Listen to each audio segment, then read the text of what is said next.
علیکم، آپ لوگ دیکھ رہے ہیں ہمارا channel creative art for children, اور آج ہم جو اسٹوری پڑھنے جا رہے ہیں اس کا نام ہے اللہ کی اونٹنی۔ تو چلیں شروع کرتے ہیں۔ بہت عرصہ گزرا، شام کے نزدیک سمود نام کا ایک قبیلہ رہتا تھا۔ اللہ نے اس قبیلے کو پتھر تراشنے کا ہنر عطا کیا تھا۔ وہ پہاڑیوں کے بیچ رہتے تھے اور انہوں نے ان پہاڑیوں کو تراش کر ان میں اپنے لیے گھر بنا رکھے تھے۔ یہ پختہ گھر انہیں طوفانوں، آندھیوں اور سردی گرمی جیسے دیگر ناموافق قدرتی عوامل سے محفوظ رکھتے تھے۔ سمودی اپنے گھروں پر فخر کرتے تھے۔ اللہ نے انہیں بے پناہ دولت بھی عطا کی تھی اور وہ تعداد میں بھی کثیر تھے۔ ان رحمتوں کے لیے اللہ کے شکر گزار ہونے کے بجائے سمودی راہ سے بھٹک گئے۔ انہوں نے پتھر کے بت تراش لیے اور ان کی پوجا شروع کر دی۔ انہیں دوبارہ سیدھے راستے پر لانے کے لیے اللہ نے حضرت صالح علیہ السلام کو اپنا پیغمبر بنا کر ان کے درمیان بھیجا۔ جب حضرت صالح علیہ السلام نے اپنی نبوت کا اعلان کیا اور لوگوں سے کہا کہ وہ بتوں کی پوجا چھوڑ دیں تو انہوں نے انکار کر دیا۔ انہوں نے ان سے کہا کہ وہ انہیں کوئی معجزہ کر کے دکھائیں تاکہ وہ ان کے دعویٰ کی صداقت کی آزمائش کر سکیں۔ مزید واضح الفاظ میں انہوں نے حضرت صالح علیہ السلام سے کہا کہ وہ ایک پتھر سے اونٹنی پیدا کریں۔ ان کے مطالبے کے مطابق اونٹنی کی پیشانی سیاہ اور بال سفید ہونے چاہیے اور وہ پیدا ہوتے ہی ایک بچے کو جنم دے۔ انہوں نے کہا کہ اگر حضرت صالح علیہ السلام یہ معجزہ کر کے دکھائیں تو وہ ان کے دین پر ایمان لے آئیں گے۔ اللہ تبارک و تعالیٰ نے حضرت صالح علیہ السلام کو حکم دیا کہ وہ سمود سے عہد لیں کہ وہ اس اونٹنی کو کبھی ضرر نہیں پہنچائیں گے۔ حضرت صالح علیہ السلام کے کہنے پر سمود نے یہ عہد کر لیا۔ حضرت صالح علیہ السلام نے اللہ سے دعا کی اور یکایک ایک پتھر سے شق ہوا اور ایک اونٹنی نمودار ہوئی۔ یہ سمود کے بیان کردہ حلیے کے عین مطابق تھی۔ اس نے فوراً ہی ایک بچے کو جنم دیا جو حصے میں اپنی ماں کے برابر تھا۔ پھر ماں اور بچہ نزدیکی جنگل میں چرنے لگے۔ اس معجزے کو دیکھنے کے بعد بھی زیادہ تر سمودیوں نے ایمان لانے سے انکار کر دیا۔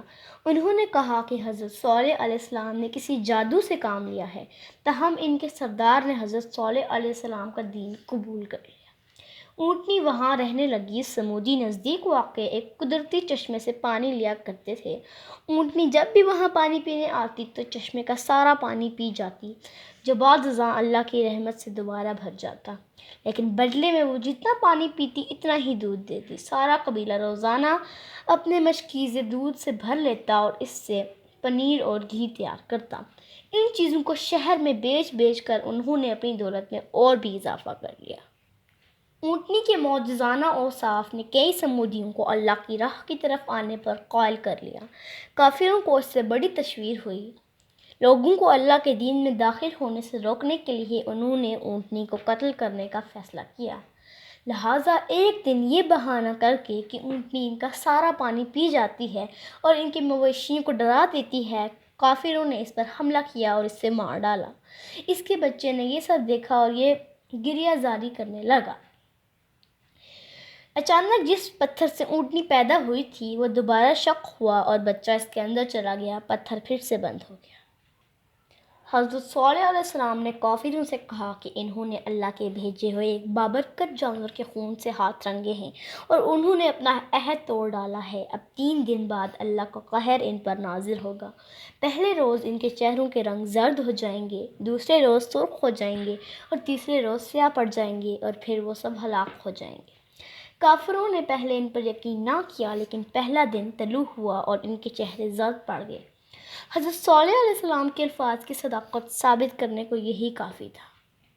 شدید خوف و ہراس کے عالم میں انہوں نے 2 دن مزید انتظار میں کاٹے۔ جیسا کہ وعدہ کیا گیا تھا، ان کے چہرے پہلے سرخ پڑے اور پھر سیاہ ہو گئے۔ انہوں نے آہوزاری شروع کر دی، مگر اب اس کا کوئی فائدہ نہ تھا۔ اللہ کے حکم پر حضرت جبرائیل علیہ السلام نازل ہوئے اور اپنے ساتھ ایک تباہ کن زلزلہ لائے۔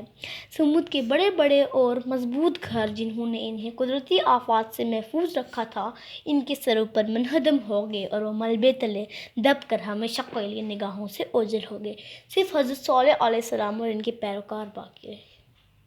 اللہ تعالیٰ نے سمود کو ہر شے عطا کی تھی، ان کے پاس دولت تھی، قدرتی وسائل تھے، انہیں گراں قدر ہنر عطا ہوئے تھے اور انہیں تعداد کی قوت بھی بخشی تھی، مگر وہ بھول گئے کہ ان کا حقیقی پالنہار کون ہے اور وہ راہ گم کر بیٹھے۔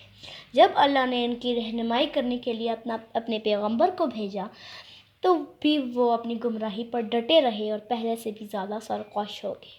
کوئی بھی جب اس راستے پر قدم رکھ دیتا ہے تو پھر تباہی اور بربادی اس کا مقدر ہو جاتی ہے، جیسا کہ سمود کا مقدر ٹھہری۔ امید ہے آپ لوگوں کو یہ کہانی بہت پسند آئی ہوگی۔ اب ہمیں اجازت دیجیے، اللہ حافظ۔